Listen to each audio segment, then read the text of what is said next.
If you're taking a cruise, you don't want to end up on the naughty list by bringing something that the cruise line prohibits and has outright banned. So in this episode of the Cruise Pod, we're going to talk about the things that you are not allowed to bring on board. Hi, I'm Melissa, a university professor who loves to cruise and who loves to talk ship. And today we're diving into a topic that trips up some cruisers, and I will admit, I've been guilty myself.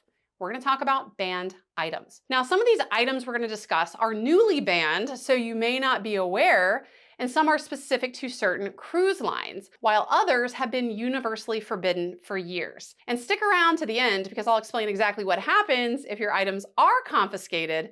And yes, I speak from experience. So let's get into it. First, let's talk about newly banned items. Cruise lines update their policies all the time, and there are some recent changes that have left passengers frustrated, confused, or both. So let's talk about some of these new bans. First, Carnival created confusion by saying that they were going to ban upside-down pineapple door decorations, which is insane. And I think they actually rolled that back and reversed that and realized that was just dumb. You can't ban a door decoration, and you can't come after a specific community, in this case, swingers, like that. So they haven't said much since John Heald, who's the brand ambassador, put that on his Facebook page. So I don't know if I would say that's an actual outright ban or not, but it's something that they at least did float out there. Now, in more official new Carnival bans, they have officially banned Bluetooth speakers. And if you've ever walked down a Carnival cruise ship hallway, or you've been out on your balcony trying to enjoy the ocean breeze, but you hear someone's music blasting from their Bluetooth device, you can probably guess why they did this. The move was made to cut down on noise complaints and keep those public spaces and those times that people are trying to chill by the pool on the Lido deck nice and peaceful.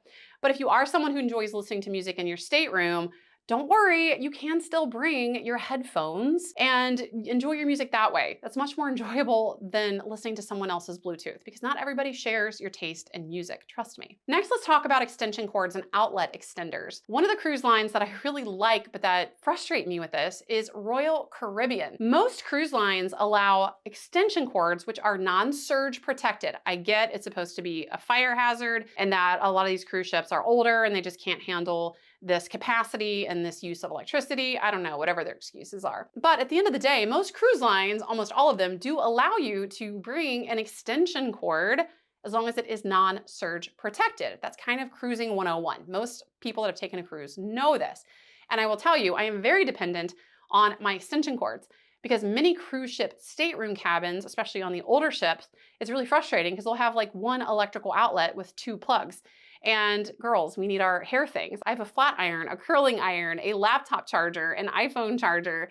I have a lot of things that need to be charged. And if you don't have enough plugs, especially if you have multiple people in a room, it can be kind of irritating and you end up with a dead phone all the time. Another issue that I've had is that a lot of staterooms have an outlet that's really far from the bed. And I kind of need my phone by me. I like to see the time and things like that. And that extension cord allows me to keep my phone close to me and not have to get up and I'm blind as a bat without my contacts and go try to get my phone and like see the time and stuff. But Royal Caribbean, they kind of take things pretty far with this. Now they have for a long time prohibited all extension cords, surge or non-surge. And this is where I kind of got in trouble. I did have my trusty non-surge extension cord. I'll drop a link to my favorite one down in the comments, by the way. And I didn't know this my first Royal Caribbean cruise. And so I brought it on and it got caught. And I'm like, what the heck? It's not surge. It's allowed. And they're like, no, it's not. And I actually thought I knew better. This was my early cruise days. And I looked up the website. And I'm like, I'm going to show you. And I looked and sure enough, all extension cords on Royal Caribbean were banned. So this is something that's been long standing. But something that's new is that Royal Caribbean also has banned outlet extenders. So when it comes to the extenders and extension cords and things like that, the most strict cruise line does seem to be Royal Caribbean. So if you plan to take a Royal Caribbean cruise, make sure you plan for that. My solution when I sail any cruise, but definitely when I sail Royal Caribbean, is I have a portable charger and I'll keep it in my stateroom charging all day. And then at night, I will use it as a charger to charge my phone and keep it by my bed. So that's kind of my workaround solution. I'll drop a link also down in the comments. I will share with you my favorite one. But Royal Caribbean, what the heck? You make it so hard. Another example that has created confusion with recent bans is Holland America Line. I know a lot of people say Holland, that's like the old people cruise. I love Holland. Holland is a good time. And they have some pretty cool itineraries, which I like too. But they recently caused a stir because they rolled out quietly a change that was really confusing. For a brief period of time on their website, they stated that flat irons and curly irons, not curling irons, curly irons, you can tell that was written by a man, were prohibited. So understandably, passengers, especially ladies, were not happy about that. If I have to go on a cruise, and I'm telling you right now, if a cruise line actually were to ban flat irons and curling irons, I probably will not sail that cruise line, no matter how much I like them, seriously, because my hair in its natural state, not a good look. So the problem here is this was inconsistently enforced. It was quietly rolled out. Someone happened to notice it on the website. They posted about it. And on the online Holland forums, there was a lot of inconsistent experiences. Some guests said, well, I brought my stuff on board. I had no issues. Others said I had a flat iron or a curling iron actually confiscated. So it was very inconsistent. Holland was very quiet about it. And then they also quietly kind of walked that back. So if you look at their website now, at least the time I'm filming this video, they have removed quietly that restriction from their website. So as for now, it looks like hair tools are back to being allowed on Holland America Line. So this whole thing was just kind of crazy and weird. And that's a good thing that they're allowing this, because generally most cruise lines do let you bring your hair devices on board. That goes for flat irons, curling irons, and hair dryers. But of course, it's always a good idea to double check before you pack. Another recent ban on some cruise lines relates to personal Wi-Fi devices and extenders. And this one's frustrating because cruise fares keep going up and up and up to record highs. And then they also, these cruise lines, keep jacking up all the ancillary services like Wi-Fi. So cruise ship Wi-Fi is now getting more expensive than ever, and the price just keeps going up and up and up. So a lot of cruisers, being clever, have decided, hey, I've got a way around this.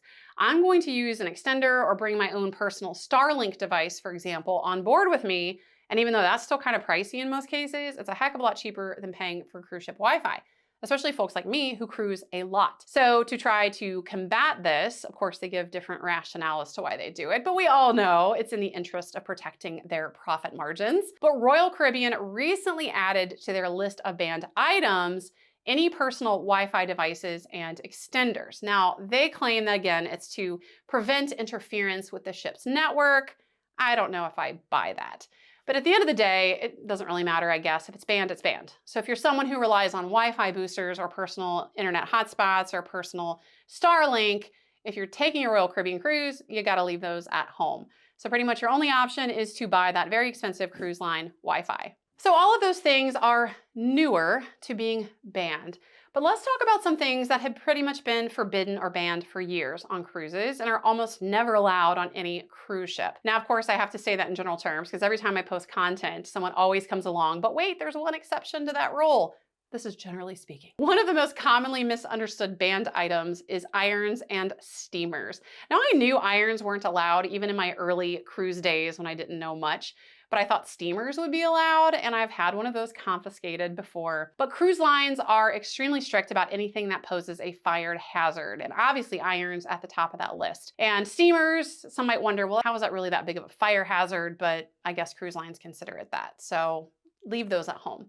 Now, some ships do have self-service laundrettes or ironing rooms, and that's important because you might wonder, what the heck do I do when I have wrinkled clothes? Well, in some cases, you can iron them on the ship with the iron and ironing board that is provided by the cruise line. But be warned, one, not every cruise ship has these things. I've been on many cruise ships that do not have them. And also those that do, there's usually one per floor, if that. So what happens is those that know about this, on elegant night, they want to make sure they look elegant and nice and their clothes are nicely pressed and not wrinkled. Everybody will rush down to that one ironing board on their floor to try to press their formal wear. So there can be a long line. So if that applies to you, you have formal wear that gets wrinkly, you want to iron it, do it not on elegant night day, do it before. Because on the day of elegant night, right before elegant night, everybody is trying to iron their stuff. Now for me, I try to just avoid wrinkles. I try to use those wrinkle resistant fabrics instead of those things like cottons and linen fabrics that are really wrinkle prone. I also try to bring Downy wrinkle release. That's not perfect, but it's okay. And in certain situations, I've even hung my clothes in the bathroom, closed the door, turned the shower as hot as it'll go to create that steam and let that kind of do its natural steam work to get those wrinkles out. So those are some things that I try. But for me, the main thing is just bringing fabrics that are wrinkle resistant, and that helps a lot. Now, another category that's completely off limits when it comes to cruising is anything with a heating element. That is with the exception of most hair tools, notwithstanding the weird Holland temporary ban that we just talked about. So flat irons, curling irons, and hair dryers, usually they're okay. But everything else, usually a no-go. This includes coffee makers, kettles, things like heating pads, and electric blankets. So if you like these things or you need these things, you kind of have to do without them, at least while you're on a cruise. Now, the good news is if you love your tea and your coffee, you can usually find those in abundance on a cruise ship. And even if you're picky and you want to bring your own tea, most cruise ships will provide you with free hot water upon request, so you can still make do. You obviously just can't boil that water yourself. And it should go without saying, but obviously anything with an open flame, like candles, are strictly forbidden. It feels silly to even say that because duh. But I always do think this is fun. When I get off a cruise ship, I like to go to the naughty table, and that's the table where they have all the confiscated items, and to see the dumb stuff that people seriously thought they could bring on board. And of the most confiscated item, usually it's steamers, lots and lots of steamers, and candles. Like, really? You thought you could burn a candle on a cruise ship? Obviously, a candle is a huge fire risk, even a small candle.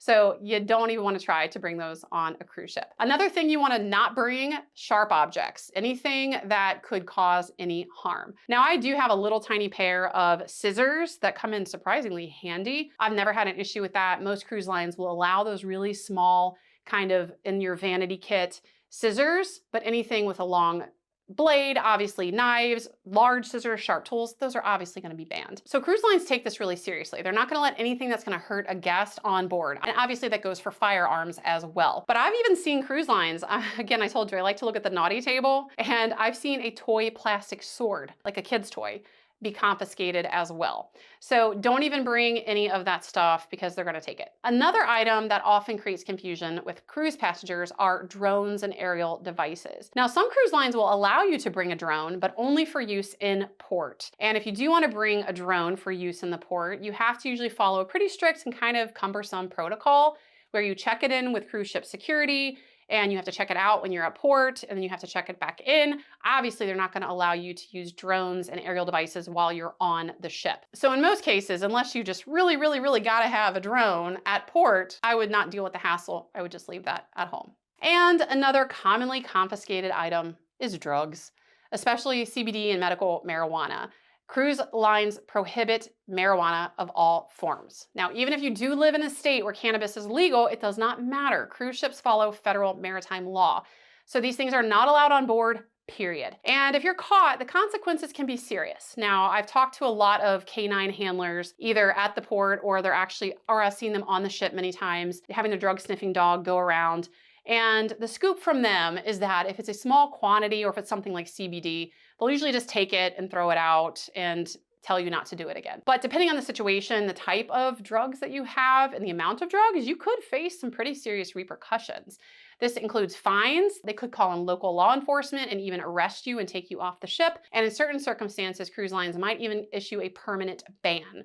So leave that stuff at home. Parents of little ones might be surprised to learn that inflatable kiddie pools are banned on most cruise lines. Now, some parents try to bring them because most cruise lines won't let kids in swim diapers use the pools. And so they'll try to do that as a workaround of bringing a kiddie pool for their balcony, putting some water in it, or bringing a kiddie pool to bathe their toddlers in the shower, because most cruise cabins don't have bathtubs. But a lot of the cruise lines don't allow inflatable kiddie pools at all. So they're also pretty cumbersome. So I know it's frustrating traveling with a baby or toddler, sometimes that can't use the pool or that can't take a shower.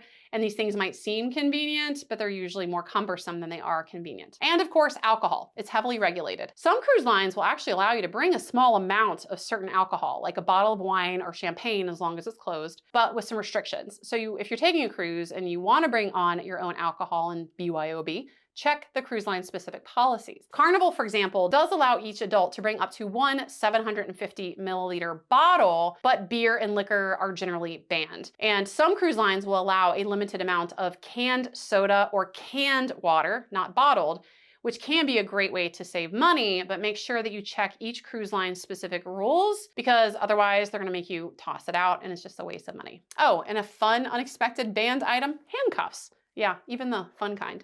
So if you had any plans to get a little adventurous on your vacation, rethink that packing list. And finally, pool floats, they're not allowed. Now bring them. I do love in port when I have a beach day or I'm at a resort, having my own inflatable. I have this inflatable hammock thing that I love because it's compact, it's easy to blow up, it's easy to deflate, and it was cheap, but do not try to use them in the cruise ship's pool. You'll be told to take it out, and sometimes it might even get confiscated. So now let's talk about what happens if you do end up on the naughty list and you bring something that you're not supposed to and it gets confiscated. As I mentioned, I've had items confiscated maybe 3 times. And it's not a big deal unless it's an illegal item. Obviously, if you're sneaking some special gummies on board and you get caught, they're not going to give that back to you. But for most other things, they will give it back to you. So I'll tell you the way it works. If the cruise line confiscates something of yours, they'll usually give you a claim tag. And then once you disembark on disembarkation day, you'll find the naughty table. That's what I call it. That's the designated area where all the confiscated stuff is sitting. And there'll be a cruise line employee there. You'll give them your claim tag and they'll give you your confiscated item back. Now, important thing to remember, some of you might be wondering, well, how do they know what's in my bag? I'll just bury it in my suitcase. Friendly reminder, all your luggage on a cruise ship is scanned. So if you check your bag, it goes through a scanner before it's delivered to your stateroom. And if you carry on a bag, it goes through security like a TSA style, just like when you're at the airport. So I've had things confiscated from carry-on and I've had things confiscated from a checked bag. And if it gets confiscated from a checked bag, it's actually extra annoying because everyone else is getting their bags delivered to their stateroom. Yours isn't there. You're wondering, where's my bag? Eventually, usually it's later in the night where you're starting to freak out thinking, did my bag get lost? That you'll get a call from security, they'll summon you down and they'll say, we have your bag, there's something in here that looks like it's a banned item, let's go through it together. They'll open it up, they'll say, you're not allowed to have this, and they'll give you a claim tag, take the thing, and then you can get it back later. So packing for a cruise, yeah, it can be tricky as it is, especially when there's so many things that are banned on a cruise, especially innocuous things that you can pretty much take on any other type of travel or vacation. And by the way, I do have my free cruise packing list, which does not include handcuffs or irons. I'll drop the link down below in the comments where you can get that. And of course, be sure to visit my website, profmelissa.com, for things like that, free port guides, and other valuable cruise information. And let me know, have you ever had anything confiscated? What was your experience like? Drop a comment, also like and subscribe, and I'll see you later. Happy cruising!